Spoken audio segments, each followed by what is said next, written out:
Dans le métro, mon gendre et ma fille m'ont poussé sur les voies juste devant le train. Je suis resté allongé entre les rails, entendant le métro rugir à 80 km/h pendant qu'il se tenait là et souriait, attendant ma mort. La trahison de mes proches m'a déchiré le cœur. Mais quand le train est passé, je me suis relevé calmement, j'ai épousseté mes vêtements et j'ai murmuré 4 mots qui ont transformé leur vie en un cauchemar éternel. Avant de continuer, veuillez vous abonner à la chaîne et écrire dans les commentaires quelle heure il est chez vous maintenant. Les portes de l'ascenseur se sont ouvertes au 12e étage et j'ai entendu des voix avant de voir qui que ce soit. La réunion avec l'assurance s'était terminée plus vite que prévu. Car Michael avait signé sans les marchandages habituels, alors j'étais revenu au bureau avec 90 minutes d'avance ce mardi après-midi de janvier. Ma bonne humeur s'est dissipée dès que j'ai reconnu la voix de mon gendre provenant de la porte entr'ouverte de la salle de conférence.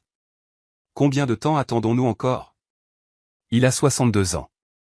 Ça pourrait durer encore une décennie. Je me suis arrêté net. Le porte-document en cuir sous mon bras m'a soudain semblé lourd. Il a construit cet endroit. Tu sais qu'il ne se retirera jamais volontairement. C'était Catherine, ma fille. Sa voix avait cette impatience cassante qu'elle tenait de sa mère. Je me suis reculé dans le renfoncement de l'ascenseur, caché de la vue, mais assez proche pour entendre la réponse de Wesley. Alors nous devons accélérer le calendrier. Il y a des options légales. La porte de la salle de conférence s'est refermée partiellement, étouffant le reste. J'ai saisi des fragments. S'assurer que tout se transfère en douceur quand. Les mots m'ont frappé comme une douche froide. 30 secondes se sont écoulées. Je les ai comptés, forçant ma respiration à rester régulière. Puis j'ai marché vers la salle de conférence d'un pas délibéré, mes semelles en cuir annonçant ma présence sur le sol poli. Quand je suis entré, Wesley et Catherine ont brusquement tourné la tête vers moi. La main de Wesley a bougé rapidement, glissant une pile de documents juridiques dans un dossier. Vous travaillez tard? Je pensais que vous étiez déjà partis tous les deux. J'ai gardé une voix désinvolte, conversationnelle. Wesley s'est repris en douceur, juste en train de revoir les projections du T4, quelques tendances inquiétantes. Quelque chose qui nécessite mon attention immédiate? Rien d'urgent. On en discutera à la réunion de jeudi. J'ai hoché la tête, remarquant que Catherine n'osait pas croiser mon regard. Le dossier Kraft était posé entre eux comme une pièce à conviction sur une scène de crime. Quoique j'ai interrompu, ils savaient tous les deux que j'avais entendu quelque chose, et nous avons tous fait semblant du contraire. 2 heures plus tard, j'étais assis en face de Wesley dans la salle à manger des cadres au 15e étage. Le soleil de janvier filtrait à travers les baies vitrées, dur et froid. Catherine nous avait rejoints, picorant sa salade, tandis que Wesley se lançait dans ce qu'il pensait probablement être un argumentaire prudent. L'industrie évolue rapidement. Une direction plus jeune apporte une perspective nouvelle. J'ai coupé mon steak méthodiquement, gardant mes mains stables. Je me suis adapté à chaque changement en 30 ans. Qu'est-ce qui rend celui-ci différent? Sans vouloir vous offenser, mais les méthodes traditionnelles ne fonctionnent plus. Vous êtes. Il a fait une pause, cherchant une formulation diplomatique. Vieux, vous pouvez le dire. Établi, figé dans vos habitudes. L'entreprise a besoin d'espace pour évoluer. J'ai posé ma fourchette délibérément, le petit cliquetis contre la porcelaine marquant un changement dans la conversation. Mon testament est clair. Après ma mort, tout revient à Catherine. Géré par vous. D'ici là, je dirige cette entreprise. Wesley se pencha en avant, envahissant l'espace de l'autre côté de la table. Sa voix se fit plus basse, plus dure. Ce n'est pas suffisant. Nous avons besoin du contrôle maintenant. Besoin ou envie? Sa mâchoire se crispa. Le masque prudent qu'il portait s'est légèrement fissuré. Vous faites une erreur. S'accrocher trop fort finit par tout casser. J'ai maintenu un contact visuel constant. Vous me menacez, Wesley? Avant qu'il ne puisse répondre, Catherine a pris la parole. Papa, tu n'es pas raisonnable. Nous sommes une famille. Pourquoi ne peux-tu pas nous faire confiance? Quelque chose s'est tordu dans ma poitrine, mais j'ai gardé une voix égale. La confiance se gagne par les actes, elle ne s'exige pas par le sang. Tu n'as jamais cru en moi. Ses doigts tournaient et retournaient son alliance. Jamais pensé que j'en étais capable. Je t'ai donné un poste. Tu as choisi de l'utiliser contre moi. Elle s'est levée brusquement, sa chaise raclant le sol. Wesley s'est levé avec elle, me dominant un instant dans ce que j'ai reconnu comme une démonstration de pouvoir calculé. Wesley a raison, a dit Catherine, la voix tendue. Tu regretteras de nous avoir repoussés. Ils ont rassemblé leurs affaires, Wesley claquant son dossier contre la table avec plus de force que nécessaire, et sont partis. Catherine a hésité à la porte, jetant un dernier regard en arrière. Quelle que soit la culpabilité qui a vacillé sur son visage, elle a rapidement disparu lorsque Wesley a appelé son nom depuis le couloir. Je suis resté seul à table. Mon café avait refroidi. À travers les fenêtres, la ville s'étendait sous nous, indifférente au petit drame qui se jouait au 15e étage. Une sirène d'ambulance a retenti quelque part loin en bas, se fondant dans le bruit général. 30 ans à construire quelque chose de réel, et ils voulaient qu'on le leur remette comme des clés de voiture. De retour dans mon bureau, j'ai verrouillé la porte, chose que je faisais rarement. Le clic du pen dormant m'a semblé significatif, permanent. J'ai ouvert le tiroir inférieur de mon bureau, celui qui nécessitait une clé que je gardais sur une chaîne. À l'intérieur se trouvaient les dossiers financiers de l'entreprise, les notes de frais, les contrats des fournisseurs. J'ai étalé les dernières notes de frais sur la surface en acajou. Mon doigt a suivi une ligne de transaction marquée de la signature d'approbation de Wesley. Med Supply Solutions, des montants allant de 3 000 à 8 000 $, récurrents chaque mois. J'ai sorti mes contrats fournisseurs, les feuilletant jusqu'à trouver les fournisseurs d'équipements médicaux que nous utilisions depuis des années. Med Supply Solutions n'y figurait pas. Les chiffres ne correspondaient à aucun contrat que j'avais autorisé. Des montants assez petits pour passer inaperçus lors d'un examen superficiel, mais assez importants pour s'accumuler avec le temps. Je me suis adossé à mon fauteuil, le cuir craquant. Cette conversation que j'avais surprise n'était pas une simple plainte. C'était une manigance. Accélérer le calendrier. Option légale. Qu'est-ce qu'il préparait exactement avant que je n'interrompe? Je pensais connaître ma fille. Je pensais avoir bien formé Wesley, l'avoir intégré dans l'entreprise, lui avoir donné des opportunités. Je m'étais trompé sur les deux.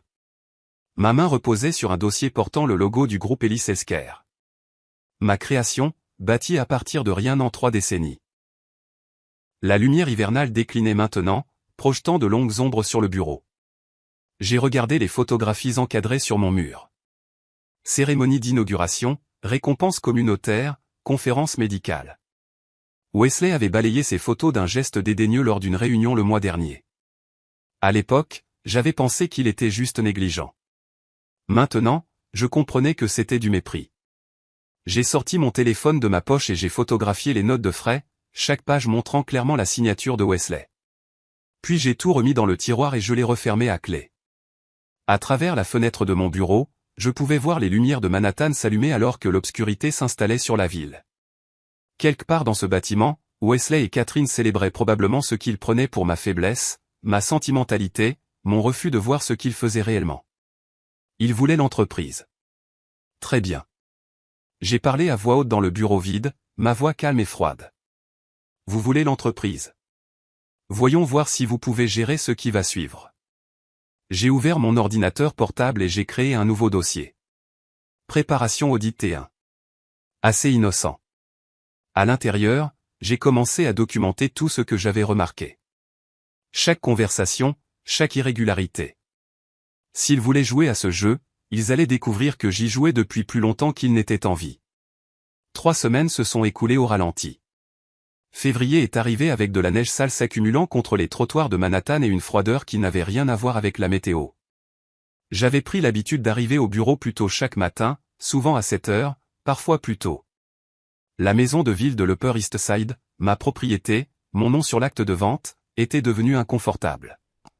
Wesley et Catherine y vivaient aussi, un arrangement qui avait semblé pratique lorsque je l'avais proposé il y a 2 ans.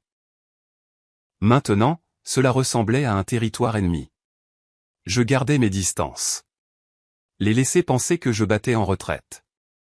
Les laisser croire que j'étais juste un vieil homme s'accrochant à ses gloires passées, trop têtu pour reconnaître la réalité.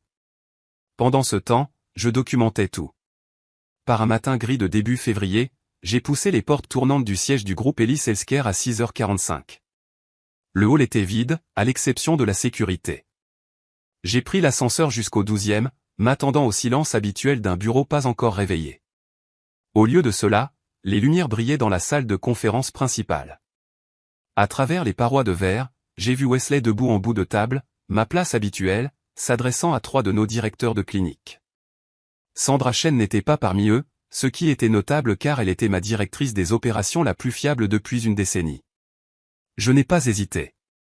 Je suis entré directement dans la salle de conférence. La conversation s'est arrêtée au milieu d'une phrase. L'expression de Wesley a vacillé. Surprise, puis agacement, puis ce masque lisse et professionnel qu'il portait si bien. Réunion matinale. J'ai gardé un ton neutre, presque agréable. Initiative que je mène, a dit Wesley. Il n'a pas bougé du bout de la table. Je ne voulais pas vous déranger avec les détails. Les 3 directeurs de clinique semblaient mal à l'aise. Marcus Washington, qui était avec moi depuis le début, fixait son bloc-notes. Toute réunion impliquant mes directeurs de clinique nécessite mon approbation. J'ai laissé chaque mot atterrir clairement. Nous discutons simplement d'améliorations opérationnelles, rien qui n'affecte la stratégie. Je me suis tourné vers les directeurs. J'attends des notes complètes sur mon bureau d'ici 1 heure. Ils ont hoché la tête, évitant le regard furieux de Wesley. Je suis parti sans un mot de plus, mais j'avais fait passer mon message. Quoi que Wesley leur ait dit sur les changements organisationnels à venir et la nouvelle structure hiérarchique, ils comprenaient maintenant que je n'allais nulle part.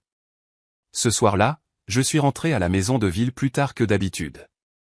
Le manteau de Catherine était accroché dans le couloir, mais quand j'ai appelé, elle n'a pas répondu. J'ai trouvé un mot sur le comptoir de la cuisine, de son écriture. Travaille tard. Ne m'attends pas, elle était à la maison. J'avais vu sa silhouette passer devant la fenêtre du couloir à l'étage. J'ai monté les escaliers jusqu'à mon bureau privé, la pièce que j'utilisais depuis des décennies, remplie de revues médicales et de photographies de famille de temps meilleurs. La porte était ouverte. Wesley était assis à mon bureau. Des papiers étalés sur la surface, utilisant mon espace sans permission. C'est mon bureau, Wesley. Il n'a pas levé les yeux immédiatement, me faisant attendre. Quand il a finalement levé les yeux, il n'y avait aucune excuse dedans. J'avais juste besoin d'espace pour travailler. Je pensais que tu serais au bureau plus longtemps. C'est ma maison. Mon bureau privé. Techniquement, c'est la maison de famille. Il a fait un vague geste vers les murs. Nous vivons tous ici. J'ai senti ma mâchoire se crisper. Mon nom sur l'acte de vente dit le contraire. Il a rassemblé ses papiers lentement, prenant délibérément son temps. En passant devant moi dans l'embrasure de la porte, il s'est arrêté. Tu devrais vraiment réfléchir à ce dont nous avons discuté. Ça n'a pas besoin d'être difficile. Je n'ai pas répondu. Après son départ, j'ai regardé mon bureau. Il avait réarrangé des objets. De petits changements, mais notables. Un marquage territorial, comme un animal revendiquant son espace. Après cela, j'ai commencé à arriver au bureau avant Wesley chaque matin. J'ai commencé à enfermer des dossiers dans mon coffre-fort personnel, des documents auxquels il avait auparavant accès, j'ai changé les mots de passe des systèmes de l'entreprise, de petites mesures défensives qui, additionnées, formaient une forteresse. Mi-février, je suis resté tard, examinant les rapports financiers mensuels. Le bureau était silencieux, à l'exception du bourdonnement des bouches de chauffage et du trafic lointain. J'ai ouvert le système de suivi des dépenses, en triant par approbateur. Et voilà, encore, Med Supply Solutions. Un autre paiement, cette fois de $7,800. J'ai vérifié les contrats d'approvisionnement, rien. Pas d'accord autorisé, pas d'appel d'offres, pas de conditions signées, mais la signature numérique de Wesley apparaissait sur chaque approbation. J'ai photographié chaque écran avec mon téléphone, en m'assurant que les dates et les montants étaient clairement visibles. Puis j'ai sorti les documents d'enregistrement des fournisseurs. Med Supply Solutions avait été ajouté à notre liste de fournisseurs approuvés il y a 8 mois. L'autorisation, Wesley Chambers, directeur des opérations. Je me suis adossé à mon fauteuil, fixant le plafond. De petits montants conçus pour échapper aux audits. Des frais récurrents qui semblaient légitimes en surface. Mais quand on les additionnait sur 8 mois, ils totalisaient près de $50,000 payés à une entreprise qui ne correspondait à aucun service que nous avions réellement reçu. Quoi que Wesley prépare, il avait besoin d'argent, et il le volait à l'entreprise qu'il voulait hériter. 2 jours plus tard, j'ai reçu un appel de Gerald Thompson, notre plus grand partenaire d'assurance. Nous travaillons ensemble depuis 15 ans, avions bâti une relation solide grâce à des performances constantes et un respect mutuel. Lemuel, content d'entendre ta voix. Je voulais faire suite à notre conversation de la semaine dernière. J'ai froncé les sourcils. Nous n'avons pas parlé la semaine dernière, Gérald. Silence. Oh, Wesley a dit qu'il avait mentionné que vous alliez bientôt vous retirer. Je voulais m'assurer de bien comprendre le plan de transition. Ma main s'est crispée sur le téléphone. Aucune transition n'est prévue. Wesley a parlé sans autorité. C'est gênant. Il semblait assez certain du calendrier. Je vais régler ça en interne. Notre partenariat reste inchangé. Après avoir raccroché, je suis resté assis à regarder le mur de mon bureau. Wesley ne se contentait plus de me saper en privé. Il disait activement à nos partenaires que je partais, créant le récit avant que la réalité n'ait une chance d'interférer. Je l'ai trouvé dans son bureau 1 heure plus tard. Il était au téléphone, riant de quelque chose que son interlocuteur lui disait. Quand il m'a vu dans l'embrasure de la porte, son expression est passée à une neutralité professionnelle. « Je te rappelle », a-t-il dit dans le téléphone. Puis à moi, « quelque chose ne va pas ? Tu as dit à Thompson que je prenais ma retraite. » Je ne l'ai pas fait, a-t-il haussé les épaules, sans aucun remords. J'ai dit que des transitions finissent par arriver. Il a posé des questions sur la planification de la succession. J'ai répondu honnêtement. Honnêtement ? Tu as insinué que c'était imminent. Tu ne peux pas diriger ça éternellement, Lemuel. Les parties prenantes ont besoin de l'assurance qu'il y a un plan. Le plan, c'est que tu hérites à ma mort. Pas avant. Arrête de semer la confusion. Peut-être que tu devrais envisager de le faire plus tôt que tard. Sa voix avait maintenant cette pointe, le vernis lisse se craquelant. Pour le bien de tout le monde. Je suis parti avant de dire quelque chose que je regretterais. Le bureau semblait différent maintenant. D'autres employés avaient commencé à remarquer la tension. Les conversations s'arrêtaient quand j'entrais dans une pièce. L'atmosphère s'était dégradée, empoisonnée par le récit que Wesley répandait. Fin février a apporté une autre confrontation. Je travaillais jusqu'à 21h la plupart des soirs, évitant délibérément la maison de ville. Quand je suis finalement rentré ce jeudi soir-là, Wesley attendait dans le salon, ne lisant pas, ne regardant pas la télévision, juste assis dans le fauteuil près de la fenêtre, m'attendant clairement. Nous devons parler de ton rôle dans l'entreprise. J'ai accroché mon manteau lentement, gagnant du temps pour maîtriser ma réponse. Cette conversation ne m'intéresse plus. Tu deviens un fardeau. Il s'est levé, me barrant le chemin vers les escaliers. Les opérations souffrent parce que tu ne veux pas déléguer. Déléguer ou capituler. Appelle ça comme tu veux. Peut-être qu'il est temps de te reposer. De profiter de ta retraite. De voyager. Peu importe ce que font les gens quand ils arrêtent de travailler. Je l'ai regardé droit dans les yeux. Ça ressemble moins à un conseil qu'à une pression. Prends-le comme tu veux. Sa voix s'est faite plus basse, presque menaçante. Les choses vont changer, d'une manière ou d'une autre. Catherine est apparue dans le couloir à ce moment-là, attirée par nos voix fortes. Elle s'est tenue à côté de Wesley, pas entre nous. Son silence en disait long. J'ai regardé ma fille, je l'ai vraiment regardée, j'ai vu comment elle s'était positionnée, physiquement et métaphoriquement. J'ai vu qu'elle ne voulait pas croiser mon regard. J'ai vu sa main reposer sur le bras de Wesley, un geste d'alliance. Je dors au bureau ce soir, ai-je dit. Ne m'attendez pas, j'ai attrapé mes clés et je suis sorti, les laissant debout ensemble dans le salon de ma maison. Le canapé du bureau n'était pas confortable, j'avais dormi dans des endroits pires. Je suis resté allongé là dans le noir, les lumières de la ville filtrant à travers les stores, pensant à tout ce qui s'était passé depuis cette conversation surprise en janvier. Il ne s'agissait plus de désaccords professionnels. Wesley n'était pas seulement impatient ou ambitieux. Il préparait quelque chose, et ses irrégularités financières en faisaient partie. Ma fille, que j'avais élevée, aimée et à qui j'avais donné toutes les opportunités, regardait son mari me menacer sans rien dire. J'avais bâti cette entreprise pour la famille. Maintenant, la famille essayait de la voler. Mon téléphone a vibré sur le bureau. Le nom de Wesley est apparu à l'écran. J'ai failli ne pas répondre, mais la curiosité l'a emporté. Réunion urgente demain avec des investisseurs potentiels, a-t-il dit sans préambule. On a besoin de toi. 9 heures, quels investisseurs? Je te brieferai demain. Oh, et ta voiture est au garage, non? Le problème de moteur dont tu as parlé la semaine dernière. Je n'avais pas parlé de problème de voiture. Elle va bien. Ce sera peut-être plus rapide de prendre le métro de toute façon. Le trafic du matin est terrible à cette période de l'année. La ligne verte jusqu'à la 42e devrait Y amener directement. Quelque chose dans sa voix a fait sonner mes instincts. Trop désinvolte, trop précis sur l'itinéraire. Je serai là, ai-je dit lentement. Parfait. À demain. L'appel s'est terminé. J'ai fixé mon téléphone dans le noir, les mots de Wesley résonnant. Pourquoi avait-il supposé que ma voiture était en panne? Pourquoi suggérer le métro si spécifiquement? Quoi qu'il prépare, je devais avoir 3 longueurs d'avance.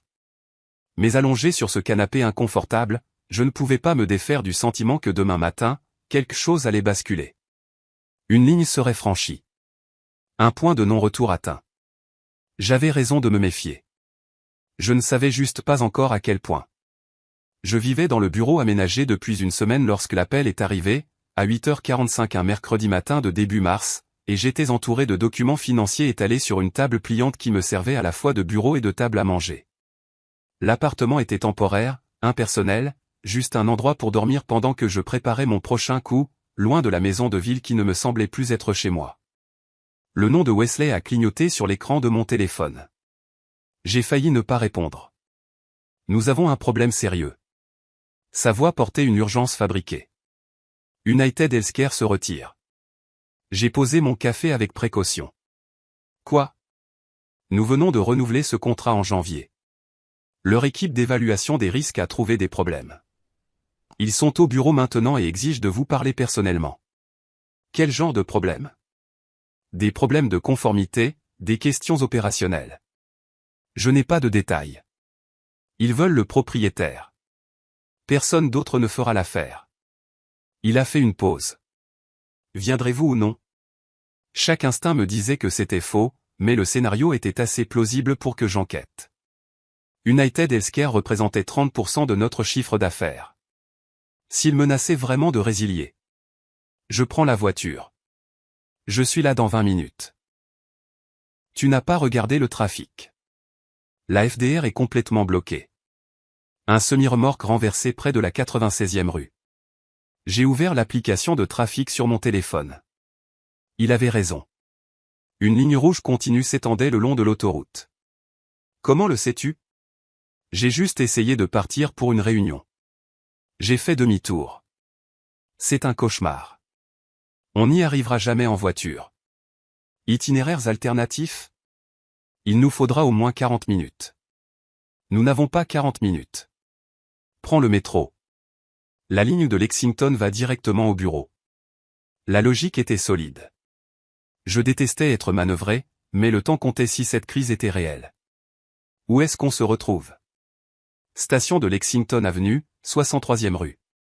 Je serai là dans 10 minutes. J'ai attrapé ma veste et je suis parti, verrouillant la porte à double tour par habitude. La marche jusqu'au métro a pris 5 minutes. Wesley attendait déjà en haut des escaliers, les mains enfouies dans les poches de son manteau, se balançant d'un pied sur l'autre.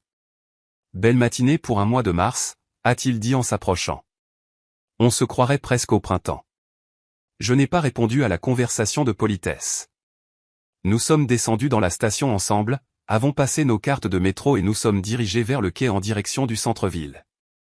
En milieu de matinée, il y avait moins de monde qu'à l'heure de pointe, peut-être 8 passagers dispersés le long du quai. Wesley a maintenu un flot de conversation sur les préoccupations des investisseurs et les termes du contrat, mais je regardais son visage plus que je n'écoutais ses mots. Il clignait trop des yeux. Sa main n'arrêtait pas d'aller et venir de la poche de sa veste. Le sourire qu'il arborait semblait répéter. Nous avons marché vers le milieu du quai, loin des autres passagers qui attendaient. Wesley nous a guidés avec de subtiles touches sur mon coude, nous positionnant près de la bande d'avertissement jaune au bord. Le panneau numérique s'est mis à jour. Prochain train, 2 minutes. Est-ce que Sandra confirme que ces investisseurs sont légitimes, ai-je demandé. Bien sûr, elle est avec eux en ce moment. Ils ont apporté des documents. Quels sont leurs noms? Je veux savoir qui je rencontre. Il a marqué une pause, juste une fraction de seconde. Henderson et je crois Martinez. Sandra a les détails. Tu n'as pas pris leur nom? C'est arrivé vite. Elle s'occupe du protocole. Un grondement lointain a résonné du tunnel. J'ai regardé dans la gorge sombre du métro. En voyant la première lueur des phares qui approchaient, Wesley est devenu silencieux, vérifiant à nouveau son téléphone. Quand je l'ai regardé, son expression avait subtilement changé. Moins animée, plus concentrée. Le quai a commencé à vibrer. Le vent a traversé le tunnel en avant du train, soulevant des détritus et des débris sur le béton. Les autres passagers ont instinctivement reculé du bord. Wesley s'est rapproché, se positionnant légèrement derrière et à ma droite. Où exactement dans le bâtiment attendent-ils, ai-je demandé, me tournant légèrement vers lui. Salle de conférence B. La grande. Nous n'avons pas de salle de conférence B, il s'est repris. Désolé, la grande salle de conférence. Tu sais laquelle. Le phare du train s'est intensifié, le rugissement devenant plus fort. Je me suis tourné pour faire face à Wesley directement, et ce que j'ai vu dans son expression m'a coupé le souffle. Aucune chaleur, aucune inquiétude, juste un calcul froid, comme s'il résolvait une équation. Que se passe-t-il vraiment ici? Il n'a pas répondu. Ses mains sont sorties de ses poches, les paumes vides face à moi. Le train était proche maintenant, peut-être à 5 mètres et se rapprochant rapidement. Le temps semblait s'étirer et se comprimer simultanément. J'ai tout vu avec une clarté parfaite. Le poids de Wesley se déplaçant sur son pied avant, ses bras commençant à s'étendre, la détermination dans ses yeux. Puis ses paumes ont frappé mon dos entre mes omoplates. Fort, violent, tout le poids de son corps derrière l'a poussé. J'ai basculé en avant, mes bras tourbillonnant inutilement pour trouver l'équilibre. Le bord du quai a disparu sous mes pieds. 1,20 m de vide, puis la voie ferrée se précipitant vers moi. Mes genoux ont touché en premier, la douleur s'enregistrant mais semblant lointaine. Puis mes mains ont heurté le gravier et le béton. Le klaxon du train a retenti, assourdissant. Son phare a rempli ma vision, aveuglant de lumière. À travers l'éblouissement, je pouvais voir le visage du conducteur dans la fenêtre. Figé d'horreur. Pas le temps de grimper. Pas le temps de rouler sur le côté. Le troisième rail brillait à ma gauche. Morte instantanée si je le touchais. L'instinct pur a pris le dessus. Je me suis laissé tomber complètement à plat entre les deux rails de roulement, pressant mon visage contre le gravier, les bras collés fermement à mes côtés, les jambes tendues, chaque muscle bloqué, rigide. J'ai aspiré une dernière bouffée d'air et je l'ai retenu. L'avant du train est passé au-dessus de moi, à quelques centimètres de mon dos, puis l'obscurité. Une obscurité totale, absolue, remplie d'un rugissement mécanique si fort qu'il effaçait la pensée. Chaque wagon qui passait marquait un rythme. Bruit sourd, bruit sourd, bruit sourd, bruit sourd. 8 wagons, bien que je n'ai pas compté consciemment. Juste la survie. Juste la boucle mentale sans fin. Ne bouge pas. Ne bouge pas. Ne bouge pas. La poussière et les débris me fouettaient le visage et le corps. De l'huile a coulé sur mon dos. La vibration était si intense que mes organes internes semblaient secouer. Le métal a crié contre le métal alors que les freins d'urgence du train s'engageaient. L'odeur des plaquettes de frein en combustion étouffait l'air. Chaque seconde semblait durer des heures. Sous tout ce poids, ce bruit et cette obscurité, j'ai pensé, c'est comme ça que je meurs. Écrasé pour de l'argent. Par cupidité. Mais je ne mourrai pas. Pas encore. Le train ralentissait, le rythme changeait, le rugissement diminuait. Finalement, il s'est arrêté. Le silence qui a suivi était profond. Mes oreilles bourdonnaient. Mon corps entier tremblait de manière incontrôlable. Je suis resté là pendant peut-être 5 secondes, peut-être 50. Le temps avait perdu son sens. Puis j'ai bougé légèrement, pour tester. Tout fonctionnait encore. J'ai ouvert les yeux, j'ai vu de la lumière devant entre les wagons, j'ai rampé sur le ventre, avançant lentement car mes jambes semblaient déconnectées de mon cerveau. J'ai atteint l'échelle de secours entre les wagons et je me suis hissé en utilisant principalement la force de mes bras. Un agent des transports en commun a tendu la main. Je l'ai repoussé d'un geste et j'ai fini de grimper seul. Je me suis tenu sur le quai, couvert de la tête aux pieds d'une crasse noire. Mes vêtements étaient déchirés, tachés d'huile, gris de poussière. Du sang suintait de mon pantalon déchiré au genou. On aurait dit que j'avais rampé dans une mine de charbon. Wesley se tenait figé à 6 mètres de là, son visage ne montrant pas de soulagement mais du calcul. Derrière lui, Catherine a surgi de la foule, essoufflée. Son heure d'arrivée était trop parfaite pour être une coïncidence. Papa. Oh non. Quoi, Wesley? Qu'est-ce qui s'est passé? Son visage montrait du choc, mais ses yeux montraient tout autre chose. Pas du soulagement.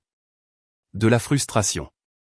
D'autres passagers m'entouraient, les voix se superposant. Vous allez bien? Appelez une ambulance. J'ai vu quelqu'un le pousser. Non, il est tombé. Il est juste tombé. Je les ai tous ignorés. J'ai marché directement vers Wesley et Catherine, mais pas délibéré, malgré le tremblement de mes jambes. Les autres passagers se sont écartés. Je me suis arrêté à 1,2 m, assez près pour voir leurs pupilles se dilater, assez près pour voir leur masque glisser pendant une seconde cruciale. Ils m'avaient voulu mort. Ma fille, mon gendre, ils avaient planifié ça, coordonné le timing, s'étaient positionnés, et maintenant ils étaient déçus. J'avais survécu. Un agent des transports en commun s'est approché. Monsieur, que s'est-il passé? Êtes-vous tombé? J'ai gardé les yeux rivés sur Wesley. J'ai été poussé. Poussé par qui? Wesley s'est avancé rapidement. Il a trébuché. J'ai essayé de l'attraper, mais je n'ai pas pu l'atteindre. Il m'a poussé délibérément. C'est insensé.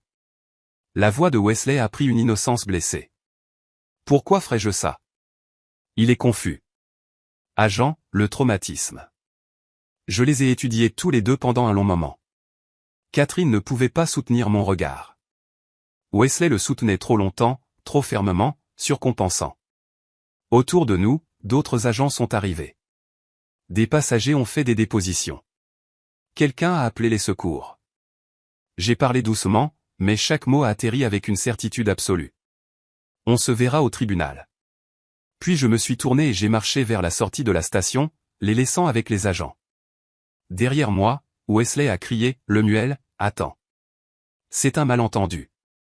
Je ne me suis pas retourné, je n'ai pas répondu, j'ai juste continué à marcher, un pied devant l'autre jusqu'à ce que j'atteigne les escaliers et que je monte vers la lumière du jour, l'air et le reste de ma vie. Au moment où les mains de Wesley ont frappé mon dos, le temps s'est fracturé. J'ai senti la pression entre mes omoplates. J'ai senti mon corps basculer en avant dans le vide. J'ai senti la gravité me réclamer avec une finalité indifférente. Non, non, non. La voie ferrée s'est précipitée. Mes genoux ont touché en premier, envoyant un éclair blanc à travers mes jambes. Mais la douleur n'avait pas d'importance parce que le train était là. Phare aveuglant, klaxon hurlant, bête de métal fonçant à 50 km/h. À 3 mètres. 2 mètres, 1 mètre. À plat. Allonge-toi à plat. J'ai vu le 3e rail à ma gauche. Cette barre d'apparence innocente transportant assez d'électricité pour arrêter mon cœur instantanément. La mort à ma gauche. La mort fondant d'en haut. La survie seulement dans l'espace de 45 cm entre les rails de roulement. Centre. Reste. Au centre. Mes mains ont heurté le gravier. J'ai roulé brièvement sur le dos. J'ai vu le dessous du train, ses entrailles mécaniques et ses roues grinçantes dans du métal strié d'huile. Je me suis retourné sur le ventre, les bras collés aux côtés, les jambes tendues, le visage tourné sur le côté contre la voie, créant le plus petit profil possible. L'avant du train est passé au-dessus de moi. Puis l'obscurité a tout englouti. Le rugissement a effacé la pensée, l'identité, tout sauf le mantra primitif. Ne bouge pas. Ne bouge pas. Ne respire pas. N'existe pas. Le dessous du train était à quelques centimètres de mon dos. J'ai senti sa chaleur. J'ai senti l'huile brûler. J'ai goûté la poussière de métal. Le passage de chaque wagon se marquait. Bruit sourd, bruit sourd, bruit sourd, bruit sourd. Des débris me fouettaient le visage. Quelque chose d'humide. De l'huile ou du liquide de frein a coulé sur mon cou. La vibration a fait claquer mes dents, a secoué mes organes, a semblé desserrer les articulations de mon squelette. Combien de wagons? Combien de temps? Combien de temps encore? Mes poumons brûlaient pour de l'air, mais j'ai gardé la bouche fermement fermée, respirant par petites gorgées entre les dents serrées. Mes mains se sont agrippées au gravier, non pas pour la stabilité physique, mais pour un ancrage psychologique, quelque chose de réel, quelque chose qui prouvait que j'existais encore. Le train freinait. Je l'ai senti à travers les rails pressés contre mes flancs. Le métal criant contre le métal, l'odeur des plaquettes de frein brûlées se mélangeant à l'huile, à la poussière et à ma propre sueur. Le rythme a changé. Le rugissement a diminué progressivement, puis s'est arrêté. Silence complet après le chaos mécanique. Mes oreilles bourdonnaient si fort que le silence semblait plus fort que le train ne l'avait été. Je suis resté figé, craignant qu'un mouvement ne redémarre tout, que le train ne reparte en avant et ne m'écrase finalement. Tester le corps, un membre à la fois. Les doigts se sont recroquevillés, les orteils se sont fléchis, les bras ont bougé, les jambes se sont légèrement pliées aux genoux. Tout fonctionnait encore. J'étais entier. J'étais vivant. Mon gendre a essayé de me tuer. J'ai ouvert les yeux. Devant, à peut-être 5 mètres, j'ai vu de la lumière entre les wagons. J'ai rampé vers elle sur le ventre, me tirant avec mes coudes car mes jambes étaient devenues de l'eau. La distance semblait infinie. Finalement, j'ai atteint l'échelle de secours et j'ai attrapé le barreau le plus bas. Ne bougez pas, restez là. On arrive. La voix d'un agent des transports en commun d'en haut. Je viens à vous. Ma voix est sortie rauque, écorchée. Je me suis hissé en utilisant principalement la force de mes bras. Mes jambes tremblaient tellement qu'elles pouvaient à peine supporter mon poids.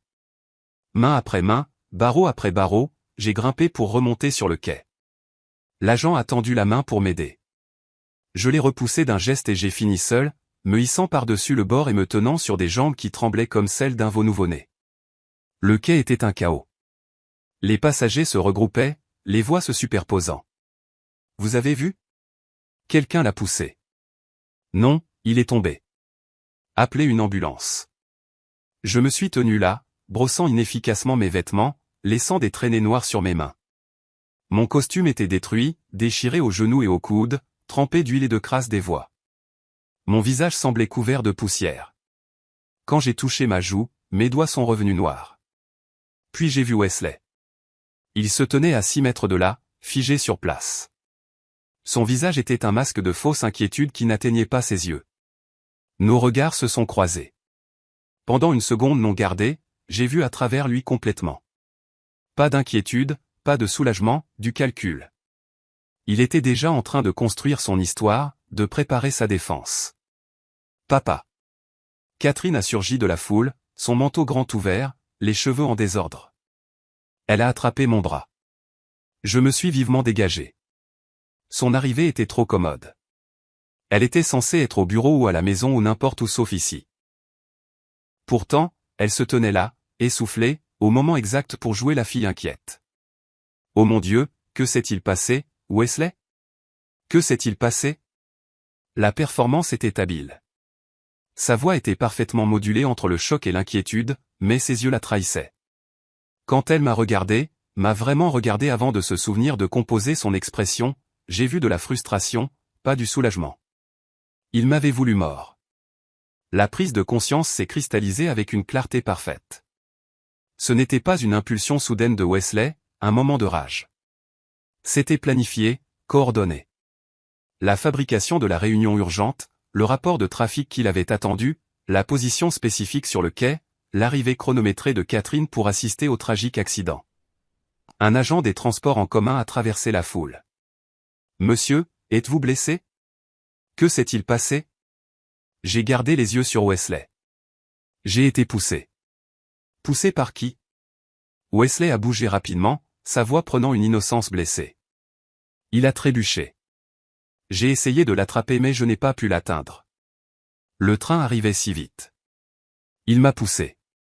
Ma voix était stable malgré l'adrénaline qui inondait encore mon système. Délibérément. C'est insensé. Wesley a écarté les mains dans une confusion impuissante. Pourquoi ferais-je ça? Agent, il est confus. Le traumatisme de ce qui vient de se passer. Catherine s'est jointe à lui. Papa, s'il te plaît. Tu as besoin de soins médicaux. Tu es en état de choc. Tu es là, lui ai-je dit. Comme c'est pratique. Je venais vous retrouver tous les deux. Je viens juste d'arriver. J'ai vu. Elle a de nouveau tendu la main vers moi. Timing parfait. D'autres agents sont arrivés. Les passagers ont offert des récits contradictoires. J'ai vu quelqu'un derrière lui. Non, il était seul. Je crois qu'il a perdu l'équilibre. Quelqu'un l'a certainement poussé. Les caméras du quai avaient connu des problèmes intermittents. Wesley avait probablement arrangé ça aussi. Au milieu de tout ce chaos, je suis resté parfaitement immobile, étudiant les deux personnes que j'avais le plus aimées au monde. Ma fille, qui avait choisi l'argent plutôt que le sang, mon gendre, qui venait d'essayer de m'assassiner en plein jour. Ils se tenaient ensemble, physiquement proches, unis contre moi. La transformation qui s'était construite depuis janvier a atteint son apogée à ce moment-là. Non plus père, ni patron, ni victime, mais stratège, chasseur, quelqu'un planifiant une destruction systématique. J'ai marché lentement vers eux. Les agents et les passagers ont formé un cercle, observant. Je me suis arrêté à 1 mètre de là, assez près pour voir chaque micro-expression sur leur visage.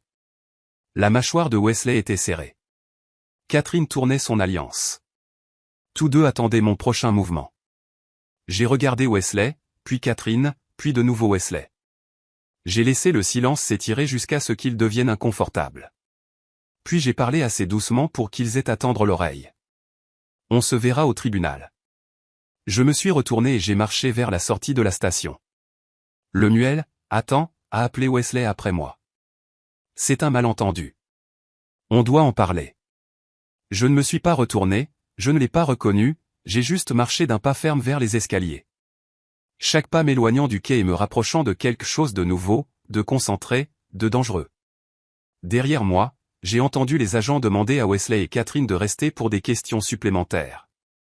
J'ai entendu les passagers se disputer encore sur ce qu'ils avaient vu. J'ai entendu la confusion générale qui rendrait une affaire criminelle presque impossible à prouver. Mais une affaire criminelle n'était pas ce à quoi je pensais. J'ai monté les escaliers jusqu'au niveau de la rue et j'ai émergé dans la lumière froide du soleil de mars. Mes mains tremblaient, non pas de peur, mais d'une rage contenue. J'ai sorti mon téléphone, j'ai fait défiler mes contacts jusqu'à ce que je trouve le nom dont j'avais besoin. Gerald Morrison, avocat. Mon doigt a plané au-dessus du bouton d'appel. C'était le point de décision. Appeler l'avocat, et tout changeait. Cela devenait la guerre. La guerre totale. J'ai appuyé sur appeler. 3 sonneries. Puis Gerald Morrison. Gerald, c'est Lemuel Ellis. J'ai besoin de te voir immédiatement. Mon gendre vient d'essayer de me tuer et je vais le détruire. Silence sur la ligne. Puis, viens à mon bureau. Je libère mon après-midi. J'ai raccroché et j'ai commencé à marcher. J'avais mal aux genoux. J'avais mal au dos. J'étais couvert de saleté et j'avais probablement l'air d'un fou. Mais mon esprit n'avait jamais été aussi clair. Il voulait l'entreprise. Il m'avait voulu mort pour l'avoir. Maintenant, je leur montrerai ce que signifiait échouer à un meurtre tout en révélant ses véritables intentions. La clinique d'urgence a pris 40 minutes. Une infirmière a nettoyé les éraflures sur mes genoux et ma tempe, a appliqué des pansements, a vérifié une éventuelle commotion. Le médecin a demandé comment j'avais eu des débris de voix dans les cheveux. Je lui ai dit la vérité. Il m'a regardé comme si j'avais survécu à quelque chose d'impossible. Vous avez de la chance d'être en vie. Je sais.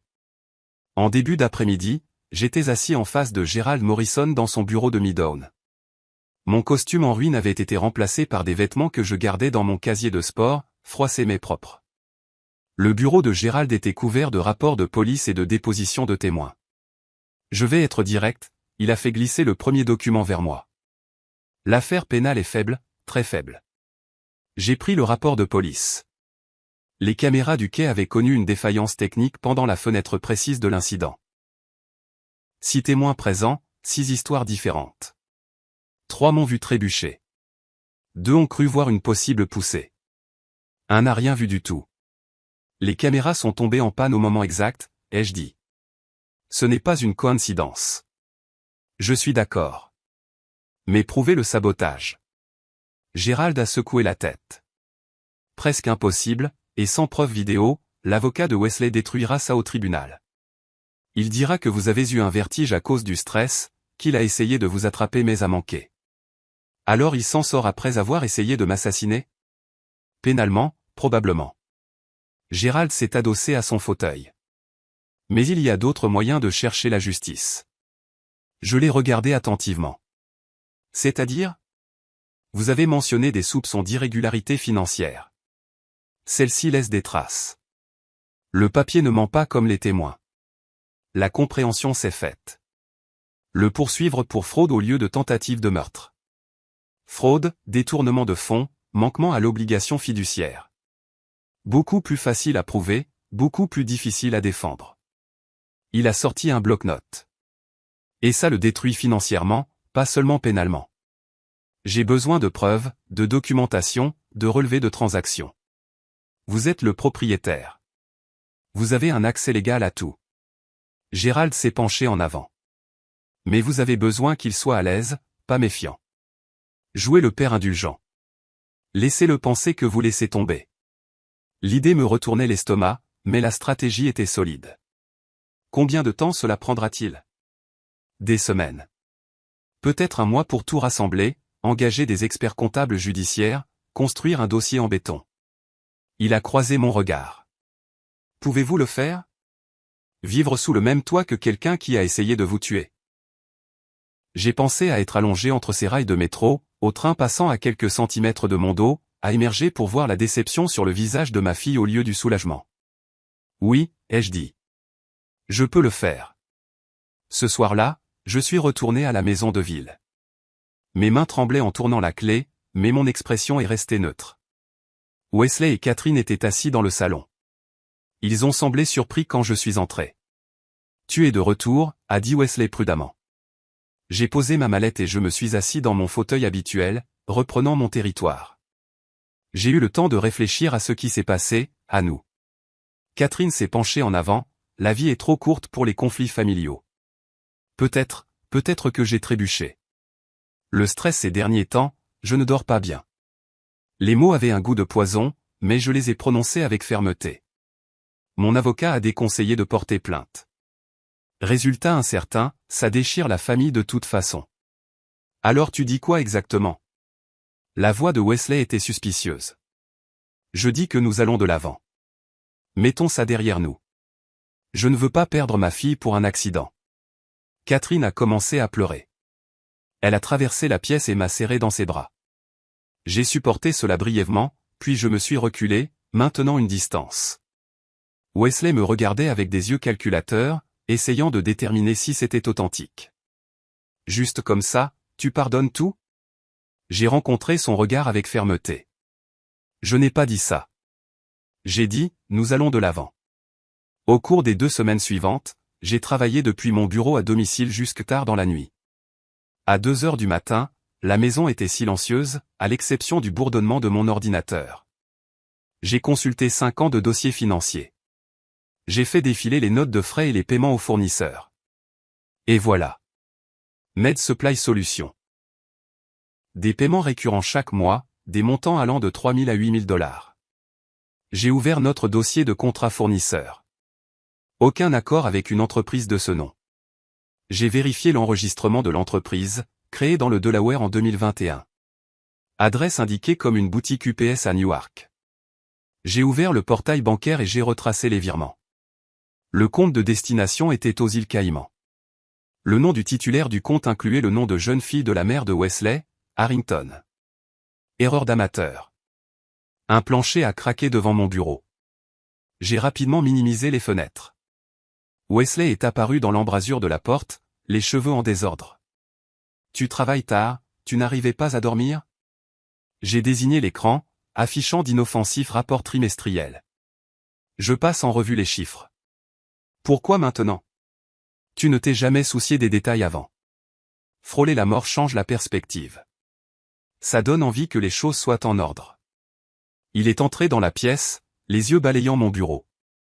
Tu cherches quelque chose. Devrais-je? Il a fait une pause, puis a secoué la tête. Bien sûr que non. C'est juste que le timing semble étrange. Retourne te coucher, Wesley. Ça ne te concerne pas, il est parti en marmonnant, tout dans cette entreprise me concerne. J'ai attendu que ses pas s'éloignent, puis j'ai rouvert les fichiers. J'ai passé le reste de la nuit à tout documenter, prenant des photos avec mon téléphone, créant un disque dur externe étiqueté « Doc Planification Succession » pour éviter les soupçons. Au matin, j'avais 42 mois de paiement frauduleux totalisant $340 000. Le lendemain, j'ai contacté Brennan & Associates, des experts comptables judiciaires. J'ai rencontré Jennifer Brennan dans une salle de conférence du centre-ville, en lui faisant glisser une clé USB sur la table. Dossier financier complet, 5 ans. J'ai besoin d'un examen complet de toutes les dépenses de plus de $1000. Elle a hoché la tête. Professionnelle et efficace. Préparation pour une due diligence d'acquisition? Quelque chose comme ça. Porter une attention particulière au paiement des fournisseurs. Une compréhension est passée entre nous sans mots. Elle savait quoi chercher. Au petit déjeuner le lendemain matin, j'ai fait l'annonce. J'ai engagé Brennan & Associates, des experts comptables judiciaires. La tasse de café de Wesley s'est arrêtée en l'air. Pourquoi? Pourquoi faire? Audit de routine. On aurait dû en faire un chaque année de toute façon. Catherine a froncé les sourcils. C'est à cause de ce qui s'est passé? Tu ne nous fais pas confiance? C'est parce que j'ai failli mourir et que j'ai réalisé que j'ai été négligent avec la conformité. Rien de personnel. Qu'est-ce qu'ils vont auditer exactement? La voix de Wesley était soigneusement désinvolte, mais j'ai vu sa main trembler légèrement. Tout. 5 ans de transactions, relations avec les fournisseurs, approbation de dépenses. J'ai croisé son regard. J'aurais besoin que tu donnes un accès complet à tes dossiers d'approbation. Bien sûr, heureux de coopérer.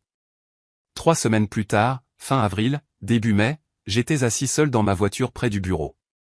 Mon téléphone a sonné. Jennifer Brennan. Monsieur Ellis, nous devons nous rencontrer aujourd'hui. J'ai trouvé quelque chose. J'ai regardé mon reflet dans le rétroviseur pour la première fois depuis le métro. J'ai souri. Pas un grand sourire, juste une légère courbe de satisfaction. Je serai là dans 20 minutes. J'ai démarré la voiture et je me suis engagé dans la circulation. Les preuves dont j'avais besoin étaient prêtes. La phase 1 était terminée. La salle de conférence du 12e étage semblait différente maintenant.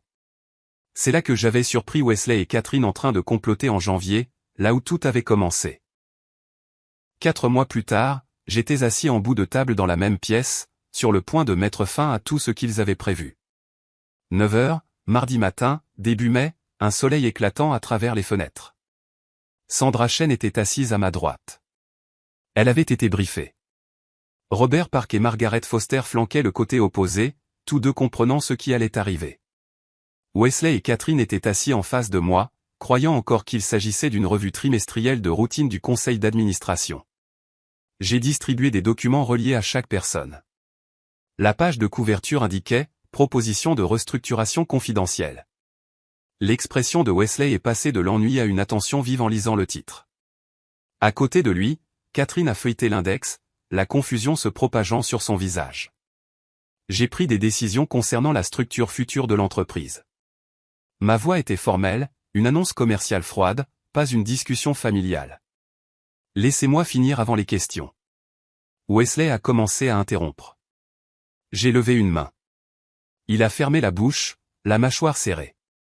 Avec effet immédiat, j'ai créé une nouvelle entité, Ellis Medical Solutions LLC.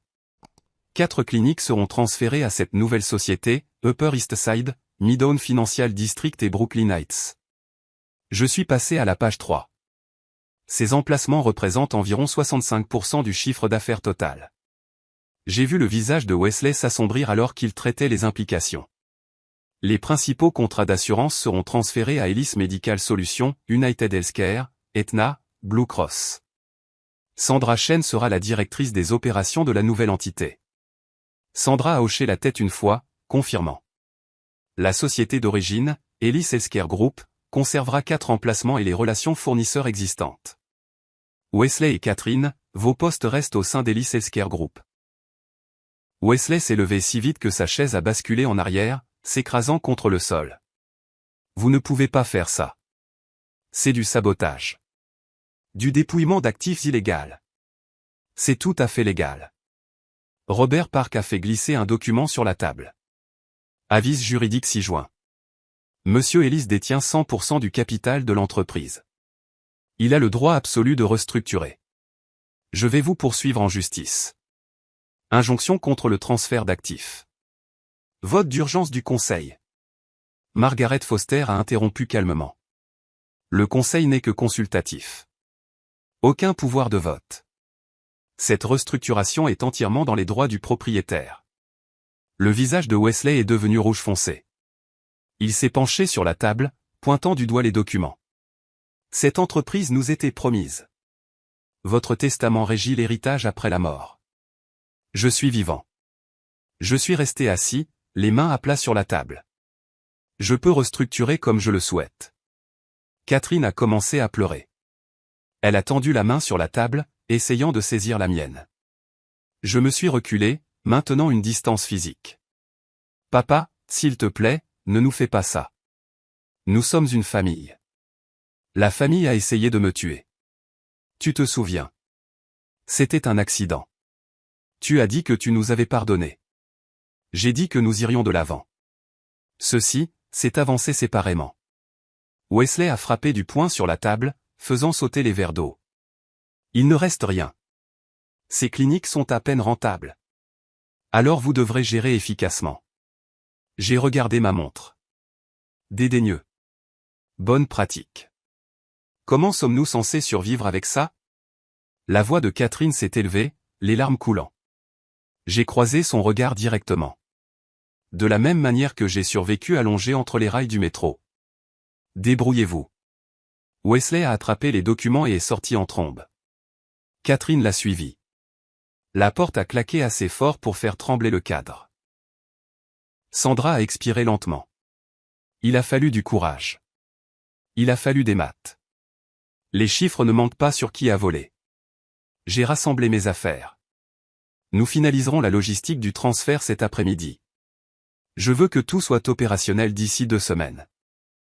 Ce soir-là, je suis retourné à la maison de ville pour la dernière fois en tant que résident. J'ai traversé les pièces méthodiquement, n'emballant que ce qui m'appartenait uniquement. Des vêtements de mon placard, laissant les affaires de Catherine intactes.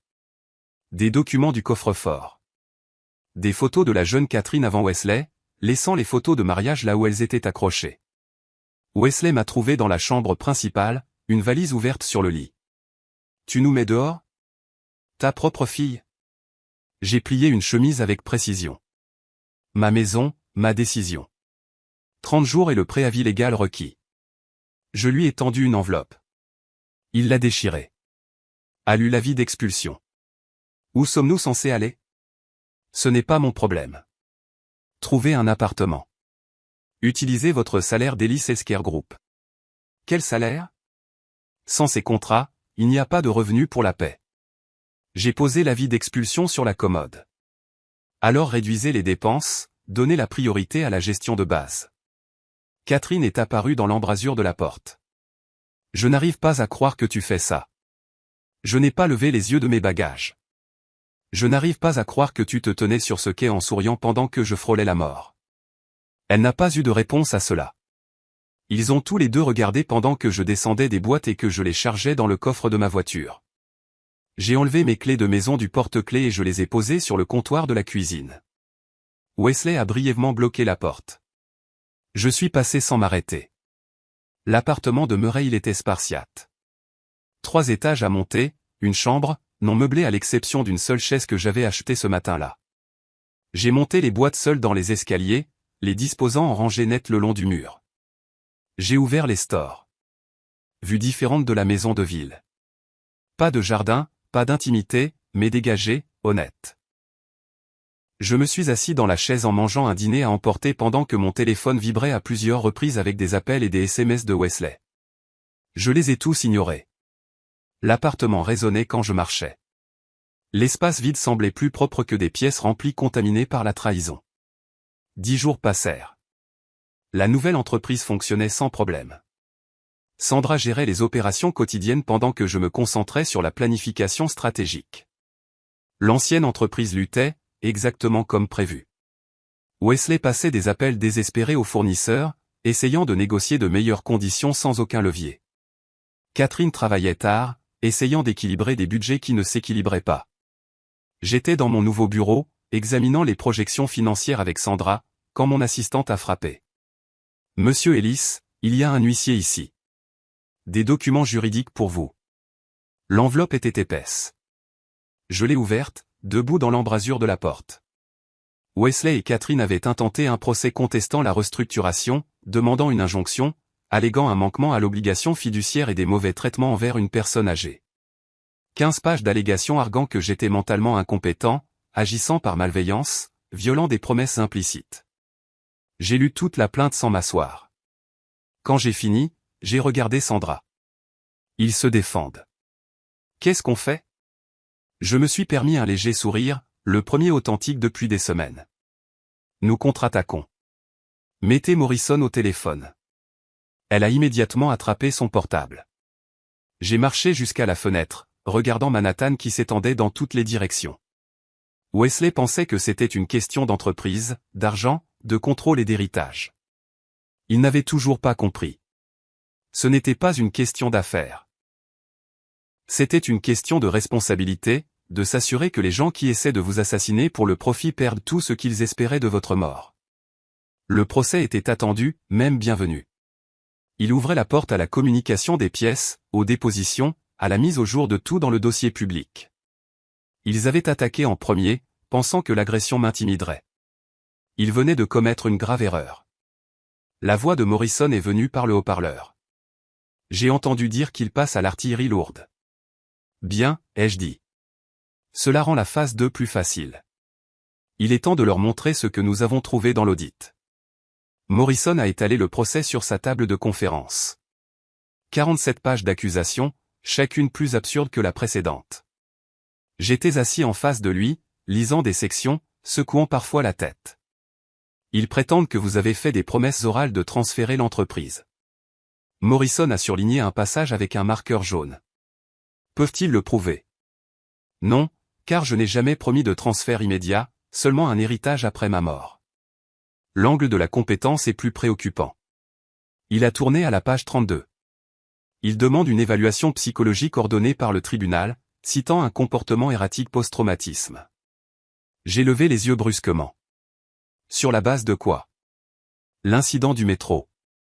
Votre collecte de documents par la suite, qu'il qualifie de paranoïaque. La restructuration, qu'il qualifie de vengeance impulsive. Il a croisé mon regard. Ce sont des tactiques désespérées, mais un juge pourrait accorder une évaluation juste pour être minutieux. Je passerai leurs tests, je les réussirai tous. C'est le plan. Mais cela signifie des semaines de rendez-vous, plusieurs médecins, des frais de justice qui s'accumulent pendant que nous attendons les résultats. Il a sorti une calculatrice. Vulkman & Associates facture agressivement. Comptez $40 000 par mois juste pour vous défendre contre leur requête. Le chiffre ne m'a pas choqué. Je m'attendais à une guerre financière. Facturez-moi. Je ne négocierai pas, audience d'urgence dans une semaine. Il demande une injonction immédiate pour suspendre toutes les opérations commerciales en attendant le procès. Je me suis adossé à mon fauteuil. Ils ne l'obtiendront pas. Je possède l'entreprise. Pas d'actionnaire à protéger. D'accord. Mais nous devons nous présenter, argumenter, répondre à chaque requête qu'ils déposent. Chaque comparution coûte de 8 000 à 15 000 $. Morrison a fermé le document. Il compte sur la pression financière pour forcer une négociation. Laissez-les compter. La semaine suivante a apporté la première comparution au tribunal. J'étais assis à une table, Wesley et Catherine à une autre à 6 mètres de là. Nous ne nous sommes pas parlé, ne nous sommes pas reconnus au-delà d'une évaluation froide lorsque le juge est entré. L'avocat de Wesley a soutenu que je détruisais la valeur de l'entreprise par une restructuration malveillante. Morrison a répliqué que les droits de propriété étaient absolus. Aucun actionnaire n'existait pour être lésé. Le juge a examiné les documents pendant 20 minutes, puis a frappé de son marteau. Requête d'injonction rejetée. Le demandeur n'a pas démontré la probabilité de succès sur le fond. Prochaine audience le 8 juillet.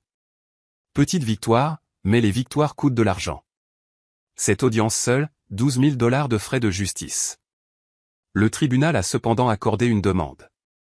Une évaluation psychologique complète. 3 rendez-vous prévus sur 2 semaines. Test cognitif, entretien psychiatrique, examen neurologique. Cabinet du docteur Patricia Hoffman, premier rendez-vous. J'étais assis devant un ordinateur, cliquant sur des puzzles de reconnaissance de forme, récitant des séquences de chiffres à l'envers, résolvant des problèmes de logique. Les tests étaient simples, presque insultants de simplicité. Excellente fonction cognitive, a noté le docteur Hoffman, aucun signe de déficience. L'évaluation psychiatrique s'est avérée tout aussi vaine.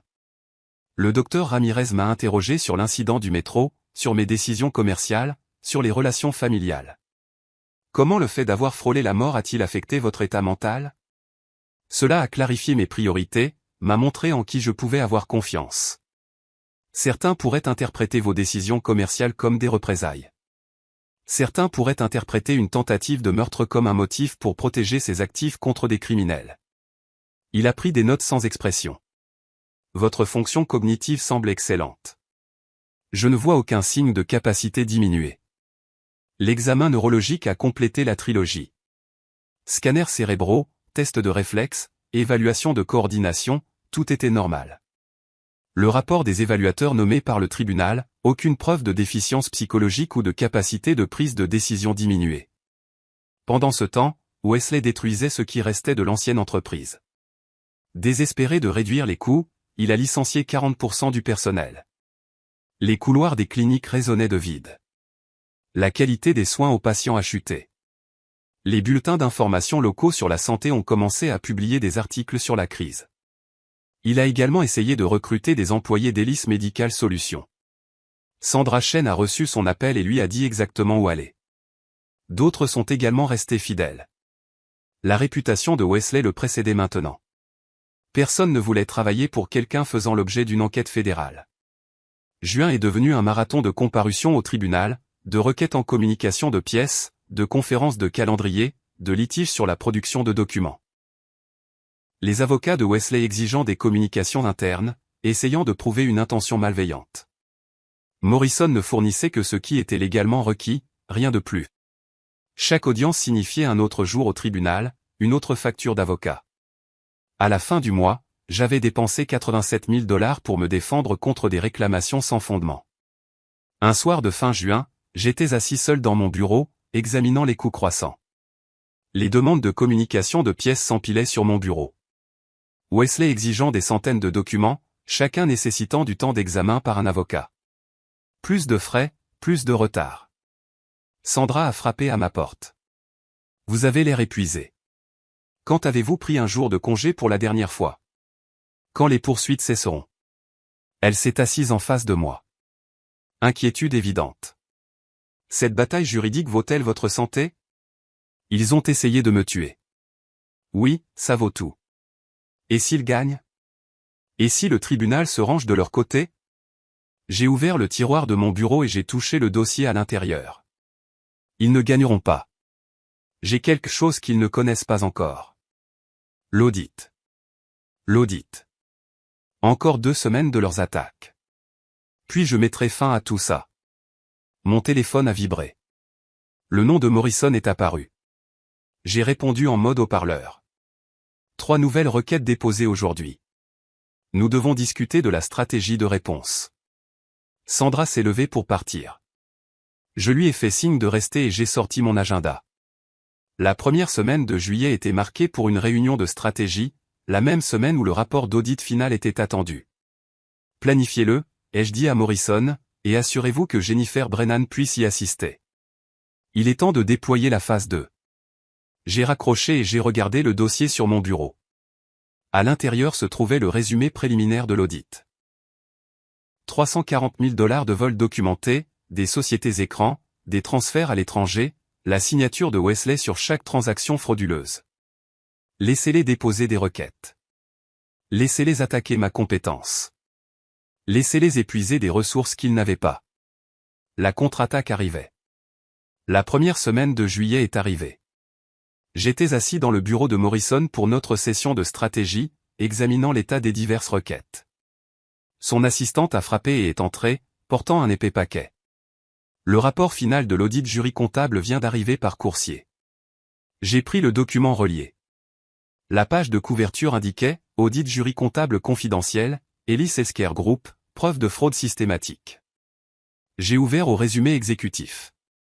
Le travail de Jennifer Brennan était méticuleux.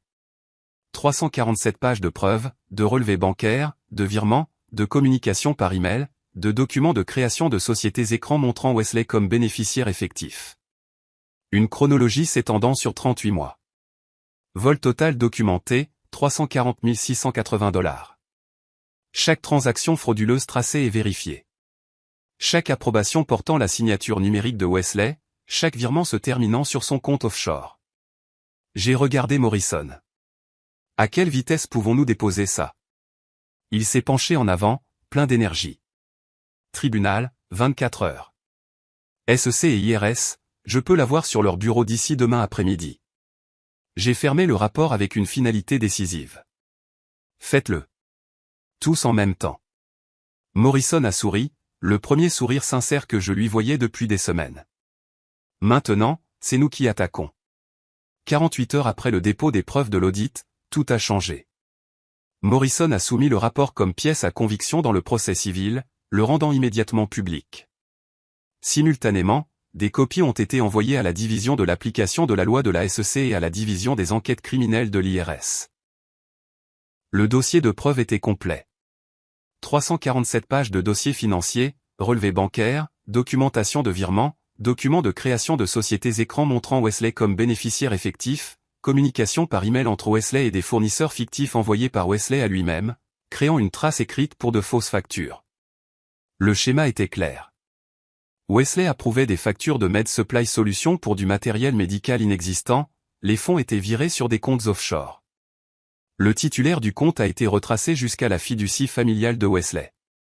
Vol systématique sur 38 mois totalisant plus de 340 000 $. En 72 heures, les deux agences ont ouvert des enquêtes formelles. Un matin de mi-juillet, j'examinais les projections trimestrielles lorsque Sandra a frappé d'urgence. Vous devez voir ça. Elle m'a tendu sa tablette montrant une alerte de dernière minute. Enquête fédérale, propriétaire de clinique médicale de New York accusé de détournement de 340 000 $. J'ai parcouru l'article. Le Healthcare Business Journal avait obtenu des copies du dossier judiciaire public. L'histoire détaillait tout. Les conclusions de l'audit, les sociétés écrans, la fraude systématique de Wesley, des citations de sources proches de l'enquête, probablement des procureurs construisant un dossier public. Les médias ont trouvé ça vite, a observé Sandra. Bien. Que tout le monde voit qui il est. Mon téléphone a vibré. Morrison appelait. Des agents fédéraux sont chez Ellis Healthcare Group. En ce moment. L'enquêteur de la SEC Marcus Chen et l'agente des enquêtes criminelles de l'IRS Rebecca Torres. Ils saisissent des dossiers. Je me suis levé, marchant vers ma fenêtre. De l'autre côté de la ville, le monde de Wesley s'effondrait. Au bureau de l'ancienne entreprise, Wesley était assis à son bureau, examinant des documents de licenciement lorsque la réceptionniste du hall l'a appelé. Il y a des agents fédéraux ici pour vous voir. Avant qu'il ne puisse répondre, la porte de son bureau s'est ouverte. Marcus Chen et Rebecca Torres sont entrés, montrant leur badge. Monsieur Wesley Chambers. Chen a tendu une assignation. Nous avons besoin d'un accès immédiat à tous les dossiers financiers, ordinateurs et communications. Le visage de Wesley s'est vidé de sa couleur. De quoi s'agit-il? Enquête pour fraude financière. Votre bureau est scellé, en attente d'une analyse jury comptable. Torres a fait signe à des spécialistes en informatique qui entraient derrière eux. Nous aurons besoin que vous répondiez à quelques questions. Pendant 4 heures, ils l'ont interrogé. Wesley a nié toute connaissance, a prétendu des erreurs comptables, a insisté sur le fait qu'il n'avait aucun lien avec des comptes offshore. Son avocat est arrivé au milieu de l'interrogatoire et lui a conseillé d'arrêter de parler. Nous n'avons pas mentionné les comptes offshore, a noté Torres. Comment étiez-vous au courant? Wesley a réalisé son erreur. Je veux que mon avocat soit présent avant de répondre à quoi que ce soit d'autre. Le même jour, des agents ont rendu visite à Catherine dans son appartement du Queens. Elle a ouvert la porte en pantalon de survêtement, le visage tiré par le stress. En voyant les badges, ses jambes ont fléchi. Torres a attrapé son coude, l'aidant à s'asseoir à la table de la cuisine. Ils lui ont montré des documents portant sa signature, approuvant des dépenses frauduleuses en tant que directrice financière. Je ne savais pas. La voix de Catherine est montée jusqu'à l'hystérie. Wesley a dit que c'était des dépenses normales. J'ai juste signé ce qu'il m'a dit de signer. C'est une défense pour le procès, a dit Chen d'un ton neutre. Pour l'instant, vous êtes une personne d'intérêt dans une enquête criminelle. Je peux passer un accord, témoigner contre lui? Torres a échangé un regard avec Chen. Ce n'est pas notre décision. Le bureau du procureur des États-Unis gère les accords de coopération, mais vous devriez immédiatement engager un avocat. 2 jours plus tard, Wesley a essayé d'utiliser un distributeur automatique. Transaction refusée. Il a appelé sa banque, en attente pendant 15 minutes. Monsieur Chambers, votre compte a été gelé dans l'attente d'une enquête fédérale. Il a vérifié son application bancaire sur son téléphone. Tous les comptes affichaient un solde disponible de 0. Le compte offshore au Caïman était également gelé grâce à la coordination internationale des forces de l'ordre. Actifs totaux accessibles, rien. Ses cartes de crédit étaient au maximum à cause des frais de litige civil. Il ne pouvait pas payer son loyer, ne pouvait pas payer les honoraires de son avocat pénaliste. Catherine a fait face à une paralysie financière identique, ses comptes gelés, sa signature sur des documents frauduleux faisant d'elle une co-conspiratrice potentielle. La tempête médiatique s'est intensifiée. Le New York Post a titré « L'héritier du secteur de la santé accusé d'avoir escroqué l'entreprise de son père ». Les articles détaillaient tout. L'incident du métro, la bataille de la restructuration, la découverte de la fraude. Les réseaux professionnels ont discuté sans fin du scandale. Les partenaires d'assurance ont commencé à prendre leur distance avec Ellis Healthcare Group. La réputation professionnelle de Wesley a été détruite du jour au lendemain. Une recherche Google de son nom ne renvoyait que des articles sur le scandale. L'avocat civil de Vulkman et Weslow a contacté Morrison pour chercher un règlement. Une conférence téléphonique a été organisée. Toutes les parties, tous les avocats. Mes clients veulent discuter d'une résolution, a commencé Vulkman. Ils sont prêts à retirer toutes les poursuites. À démissionner de leur poste dans l'entreprise. À renoncer aux futures réclamations d'héritage. Morrison m'a présenté la proposition. Je l'ai rejetée immédiatement. Pas d'accord. Les poursuites pénales se poursuivent de toute façon. Monsieur Ellis. La voix de Vulkman était désespérée. Mes clients pourraient faire face à une peine de prison importante. Sûrement un peu de pitié. J'ai eu de la pitié en étant allongé entre les rails du métro. Ma voix était plate, sans émotion. Il n'en reste plus. La voix de Wesley est venue par le haut-parleur. Lemuel, s'il te plaît. J'ai fait des erreurs. Mais la prison pour des erreurs comptables? Des erreurs comptables? Tu as volé 340 000 $. Tu as essayé de me tuer. Appelle les choses par leur nom. Catherine a commencé à pleurer de manière audible. Papa, je suis désolé. Je suis tellement désolé. S'il te plaît, aide-moi. Tu te tenais sur ce quai. Tu as souri. Pas de règlement, pas de pitié. C'est terminé. J'ai déconnecté. Morrison est resté brièvement en ligne pour formaliser le rejet, puis a également raccroché. Il panique, a-t-il observé. Il devrait. Quel est le calendrier pour les accusations fédérales? Grand jury probablement dans les 60 jours. Les procureurs agissent vite. Vos preuves ont facilité leur travail. Il a consulté ses notes. Fraude électronique, blanchiment d'argent, évasion fiscale. Wesley risque potentiellement 10 à 15 ans. Et Catherine? Ça dépend si elle coopère.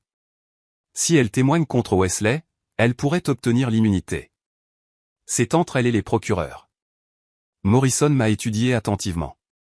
Vous n'êtes pas troublé par la possibilité que votre fille aille en prison. C'est une adulte.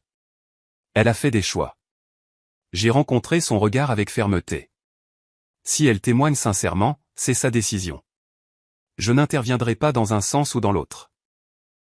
Ce soir-là, mon téléphone a sonné. Un journaliste du Healthcare Business Journal. Monsieur Ellis, pouvez-vous commenter l'enquête fédérale sur votre gendre? Je coopère pleinement avec les autorités. Les preuves parlent d'elles-mêmes. Certains disent que c'est une vengeance pour un différend familial. Il s'agit de crimes financiers. L'audit a révélé une fraude systématique. Je l'ai signalé aux autorités compétentes. Pas d'autres commentaires. J'ai raccroché et j'ai ignoré les appels suivants. Laissez les médias tirer leurs propres conclusions des dossiers publics.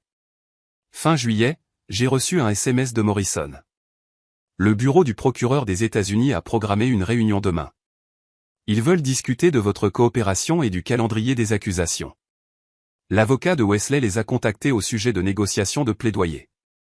J'ai répondu, je serai là. Pas d'accord qui inclut de la clémence. J'ai posé le téléphone et j'ai regardé mon calendrier. Une date en août était encerclée. Décision du tribunal sur l'affaire de la restructuration. Tout convergeait. Accusation criminelle, résolution de l'affaire civile, implosion de l'entreprise, tout se passait en quelques semaines. Je me suis levé et j'ai marché jusqu'à la fenêtre. La ville s'étendait en bas, les lumières commençant à scintiller alors que l'obscurité s'installait.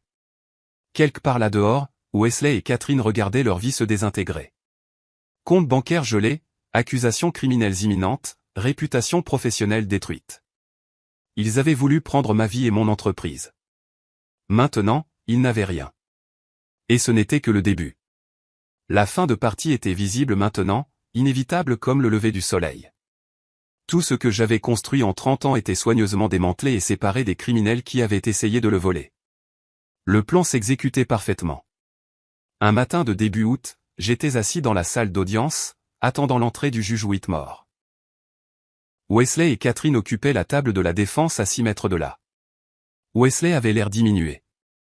Perte de poids, mauvaise mine, épuisement gravé sur son visage. Catherine était assise à l'autre bout de la table. La distance physique entre eux était symbolique. Elle ne vivait plus avec lui depuis 2 semaines. L'huissier nous a demandé de nous lever. Le juge Whitmore est entré, portant un épais dossier. Nous nous sommes assis. Elle a commencé à distribuer des copies de son avis écrit, 25 pages. Ce tribunal a examiné de nombreuses preuves et arguments juridiques des 2 parties. Sa voix a porté dans la salle silencieuse. Les plaignants ont affirmé que le défendeur avait restructuré l'entreprise en violation de promesses orales. Des preuves à l'appui de telles promesses? Aucune. Elle a continué méthodiquement. Le défendeur possède une autorité légale claire en tant que propriétaire unique pour restructurer l'entreprise comme il le juge approprié. La contestation de la compétence du plaignant. Les évaluations médicales montrent que le défendeur fonctionne à des niveaux cognitifs supérieurs. Les épaules de Wesley se sont affaissées davantage à chaque phrase. Ce procès semble motivé par la colère face à des décisions commerciales légitimes plutôt que par un préjudice juridique réel. Toutes les réclamations sont rejetées avec préjudice. Le coup de marteau a résonné vivement. Les plaignants rembourseront les frais de justice des défendeurs, totalisant 125 000 $. Cette affaire est close. J'ai rassemblé mes documents méthodiquement. Pas de célébration, juste l'achèvement. Morrison m'a brièvement serré la main. Satisfaction professionnelle. Wesley est resté assis pendant que la salle d'audience se vidait, fixant la table. Je suis sorti sans regarder en arrière. 3 jours plus tard, Wesley a reçu un appel des membres restants du conseil d'administration du groupe Ellis Healthcare. Réunion d'urgence requise. Il est arrivé dans la salle de conférence pour trouver 3 visages sombres et une lettre de démission déjà préparée sur la table. Wesley, le conseil convient à l'unanimité que ta démission est nécessaire, a dit Thompson. Je n'ai été accusé de rien. La voix de Wesley manquait de conviction. L'enquête ne signifie pas la culpabilité. Ta présence crée un risque de responsabilité. L'assurance ne couvrira pas les dirigeants faisant l'objet d'une enquête fédérale. La discussion a été brève. Wesley a signé. La sécurité l'a escorté dehors, ses affaires dans une boîte en carton. Catherine a démissionné le même jour par email, sans même entrer dans le bâtiment. Sans direction ni contrat viable, les revenus du groupe Ellis Healthcare se sont effondrés. Ils ne pouvaient pas payer les salaires des 30 employés restants. Les propriétaires exigeaient les arriérés de loyer. Les fournisseurs de matériel médical refusaient les livraisons. Les partenaires d'assurance ont annulé les contrats, invoquant des problèmes de qualité. L'avocat de la société a déposé une demande de mise en faillite, chapitre 7. Liquidation, par réorganisation. Les actifs ont été vendus pour payer les créanciers. Équipements, mobilier, dossiers de patients transférés à d'autres fournisseurs. Les médias ont titré sur la fermeture de l'entreprise, le scandale de la fraude, l'échec spectaculaire. Tout ce que j'avais construit en 30 ans, effacé en quelques mois par la mauvaise gestion et le vol de Wesley. Mais c'était le but, n'est-ce pas? Séparer ce qui avait de la valeur de ce qui était infecté. Elis Medical Solutions prospérait. L'ancienne coquille s'est effondrée sous sa propre corruption. J'ai mis en vente la maison de l'Upper East Side par l'intermédiaire d'une agence de premier plan, propriété évaluée à 4,2 millions de dollars, vendue en 3 semaines à un dirigeant de fonds spéculatifs payant en espèces. Wesley et Catherine ont reçu leur dernier avis. Ils y vivaient sans payer de loyer, techniquement des squatteurs. La dernière semaine d'août, le jour du déménagement est arrivé. J'ai envoyé un représentant. Je n'avais pas besoin d'être là personnellement. Des déménageurs ont emballé les articles que j'avais sélectionnés. Wesley et Catherine ont chargé à la hâte leurs affaires dans un camion de location pendant que les voisins regardaient par les fenêtres. Le cercle social qui les avait autrefois accueillis était maintenant témoin de leur humiliation. Ils ont conduit jusqu'au Queens. 3e étage sans ascenseur, 80 mètres carrés, quartier industriel. Loyer mensuel, 2200 $. Le contraste était saisissant. D'une maison de ville de 4 millions de dollars à un appartement exigu avec des fenêtres donnant sur un mur de briques. Leur réalité financière était brutale. Les comptes bancaires restaient gelés. Dettes impayées, 125 000 $ qui mettaient du suite au jugement du tribunal, 90 000 $ de frais de justice à leurs propres avocats. Pas de revenus, tous deux au chômage et inemployables dans le secteur de la santé, carte de crédit au maximum. Catherine a trouvé un travail temporaire, gagnant 18 $ de l'heure. Wesley a postulé à des postes, mais les vérifications d'antécédents ont révélé l'enquête fédérale. Rejet après rejet, il vivait du modeste revenu de Catherine, couvrant à peine le loyer et la nourriture. Le rêve américain inversé. Du privilège à la pauvreté en 6 mois. Fin août, environ 10 jours avant septembre. Mon téléphone a vibré. SMS de Morrison. Audience de plaidé coupable de Wesley demain à 10 h.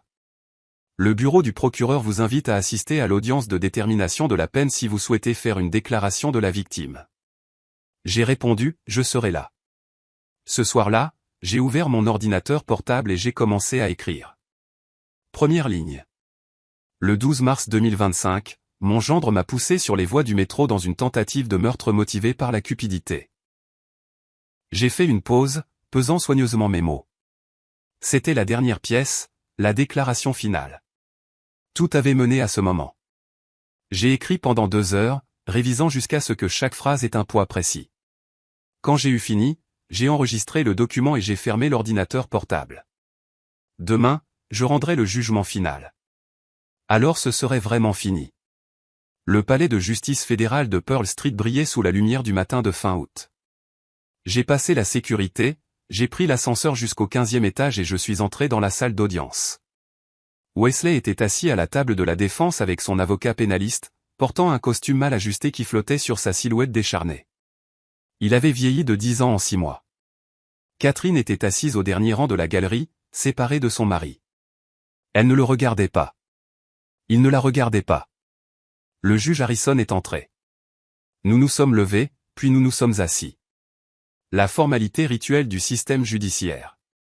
Monsieur Wesley Chambers, vous avez conclu un accord de plaidoyer avec le gouvernement. Est-ce exact? Oui, votre honneur. La voix de Wesley portait à peine. Comment plaidez-vous à l'accusation de fraude électronique? Coupable, votre honneur. Et pour le blanchiment d'argent? Coupable. Le juge a examiné le rapport présententiel. La procureure adjointe des États-Unis, Michelle Park, a présenté la position du gouvernement, décrivant le vol systématique de Wesley sur 3 ans, les 340 000 $ volés, la tentative de meurtre face à la découverte. L'avocat de Wesley a demandé la clémence, citant l'acceptation de la responsabilité de son client. Le juge Harrison m'a regardé. La victime souhaite-t-elle faire une déclaration? Je me suis levé et j'ai marché jusqu'au pupitre, j'ai posé ma déclaration écrite, mais je ne l'ai pas lue. J'avais mémorisé chaque mot. Votre honneur, le 12 mars, Wesley m'a poussé sur les voies du métro parce que j'avais découvert son vol et que je refusais de céder mon entreprise. J'ai survécu en m'allongeant entre les rails pendant que le train passait au-dessus. Ma voix est restée stable, clinique. Pas d'émotion, juste des faits. Le traumatisme physique a duré des semaines. La trahison est permanente. Il n'a pas seulement volé de l'argent. Il a volé les patients, les employés, tous ceux qui lui faisaient confiance. Puis il m'a poursuivi en justice, prétendant que j'étais mentalement incompétent, essayant de finir ce que le métro n'avait pas pu faire. J'ai fait une pause, croisant le regard du juge. Je demande au tribunal la peine maximale dans les limites des directives.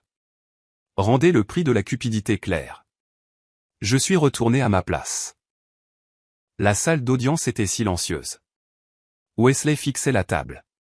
Catherine pleurait doucement au dernier rang. Le juge Harrison a examiné ses notes puis a regardé Wesley. Monsieur Wesley, vos crimes ont été calculés, systématiques et soutenus sur des années. La tentative de meurtre, bien que non inculpée ici, démontre une conscience de la culpabilité et une faillite morale. Vous avez trahi votre famille, votre employeur et les patients qui dépendaient de soins de santé de qualité. Il a fait une pause, laissant les mots s'installer. Les directives fédérales suggèrent 18 à 24 mois. Ce tribunal vous condamne à 18 mois d'incarcération fédérale suivie de 5 ans de liberté surveillée. De plus, une restitution intégrale de 340 000 $ plus les frais de justice. Vous vous rendrez au bureau des prisons dans les 30 jours. Le marteau a frappé. Wesley s'est levé en tremblant, son avocat le guidant dehors. Il m'a jeté un regard en passant, un contact visuel de 3 secondes. Mon expression est restée impassible. Il a détourné le regard le premier. Une semaine plus tard, Catherine a eu sa propre audience. Comme elle avait pleinement coopéré et témoigné sincèrement, elle a obtenu une probation. 3 ans, 200 heures de service communautaire, obligation de restitution conjointe, pas de prison, mais un casier judiciaire permanent. Son titre de directrice financière ne valait plus rien maintenant. Elle travaillait dans le commerce de détail dans un centre commercial du Queens. Wesley est entré dans un camp de prisonniers fédéral en Pennsylvanie, purgeant sa peine séparée de la femme qu'il avait trahie pour se sauver. 3 jours après la condamnation de Wesley, j'étais assis dans mon bureau d'Angle d'Hélice Medical Solutions. L'entreprise prospérait, le chiffre d'affaires dépassant le pic de l'ancienne société, la réputation entièrement restaurée. Sandra Chen était maintenant partenaire avec 25% des parts. Nous avions constitué une équipe talentueuse, le docteur Marcus Rivera comme directeur médical, 5 nouveaux directeurs de clinique, des plans d'expansion en cours de développement. Mon téléphone a sonné. Identifiant de l'appelant, Catherine Ellis. J'ai hésité à répondre. J'ai finalement décroché. Je n'ai rien dit, j'ai juste écouté. Papa, s'il te plaît, ne raccroche pas, sa voix était brisée, désespérée. J'ai besoin de te parler. Je suis resté silencieux. Wesley est en prison. Je suis en probation. Nous avons tout perdu. Je travaille dans le commerce de détail, au salaire minimum. Je ne peux pas payer le loyer le mois prochain. Maman ne veut pas m'aider. Je n'ai personne d'autre. Elle pleurait maintenant. Je sais que je ne mérite rien de ta part, mais je te supplie. S'il te plaît, juste assez pour survivre. Je suis ta fille. J'ai fait des erreurs terribles, mais je suis toujours ta fille. Le silence s'est étiré. Finalement, j'ai parlé. Tu te tenais sur ce quai. Tu l'as regardé me pousser. Tu as souri. J'avais peur. Il m'a manipulé. Tu es une adulte. Tu as fait des choix. Maintenant, vis avec. Alors c'est tout? Tu m'abandonnes? Tu m'as abandonné quand tu l'as choisi lui plutôt que tout ce que je t'ai donné. Au revoir, Catherine. J'ai raccroché, bloqué le numéro, et je suis retourné à l'examen des plans d'expansion. Sandra est entrée quelques instants plus tard avec des propositions d'acquisition. Nous avons discuté de stratégie, de partenariat, de manière dynamique, simple et professionnelle. L'entreprise que j'avais reconstruite était plus forte que ce qui existait auparavant. J'avais éliminé le poids mort, recruté de vrais professionnels, établi les opérations sur le mérite plutôt que sur le népotisme. Le soir est venu. Je me suis tenu à la fenêtre, les mains dans les poches, regardant les lumières de Manhattan s'allumer alors que l'obscurité s'installait. Mon reflet dans la vitre montrait un homme plus âgé, seul mais pas solitaire, portant un poids mais se tenant droit. Derrière moi, Sandra organisait des dossiers, présence loyale, confiance méritée. Je me suis détourné de la fenêtre pour retourner à mon bureau, j'ai ouvert l'ordinateur portable, j'ai vérifié mon agenda, réunion, session de stratégie, inspection de clinique, plan futur. Fin août 2025, approchant septembre, la date limite respectée, l'histoire terminée. Je n'ai ressenti aucun triomphe, aucune satisfaction au sens traditionnel du terme, juste la certitude tranquille que la justice avait été rendue. J'avais protégé ce que j'avais construit en 30 ans et démontré que la trahison a un prix. Wesley purgerait 15 mois avec bonne conduite, sortirait avec un casier judiciaire et des décennies de paiement de restitution à venir. Catherine naviguerait en probation, travaillant à des emplois au salaire minimum, comprenant enfin que les actions ont des conséquences. L'entreprise prospérait sans eux, mieux sans eux. Je suis retourné au travail, planifiant l'ordre du jour de demain. La trahison existait dans le passé. La justice existait dans le présent. L'avenir, c'était à moi de le façonner maintenant, sans le poids des gens qui essaient de le voler. La justice restaurée ne signifiait pas la vengeance assouvie. Cela signifiait l'équilibre retrouvé. J'avais survécu à une attaque et j'avais répondu de manière appropriée, systématique, légale. Pas de combat glorieux, juste des conséquences livrées de manière permanente. J'ai travaillé tard ce soir-là, Sandra à mes côtés, tous deux construisant l'avenir. La ville bourdonnait à l'extérieur, indifférente et vaste. À l'intérieur de ce bureau, l'ordre régnait, la confiance était méritée plutôt que supposée, la loyauté prouvée plutôt qu'attendue. C'était suffisant. J'ai fermé mon ordinateur portable à l'approche de minuit. Je me suis levé, je me suis étiré, j'ai regardé une dernière fois la ville s'étendant en bas. Quelque part là dehors, ma fille luttait avec la pauvreté et le regret. Mon ancien gendre occupait une cellule de prison. Mon ancienne entreprise n'existait que dans les dossiers de faillite. Je n'ai ressenti aucune joie dans leur souffrance, mais je n'ai ressenti aucune culpabilité non plus. Ils avaient voulu ma vie et mon entreprise. Maintenant, ils n'avaient rien, et j'avais reconstruit plus fort qu'avant. J'ai éteint les lumières et j'ai quitté le bureau, verrouillant la porte derrière moi. Demain apporterait de nouveaux défis, de nouvelles opportunités, un nouveau travail. Le passé était terminé. La justice était rendue. La vie continuait. Si vous aimez l'histoire, veuillez aimer cette vidéo, vous abonner à la chaîne et partager vos impressions sur cette histoire dans les commentaires. Pour écouter l'histoire suivante, cliquez sur la case à gauche. Merci d'avoir regardé.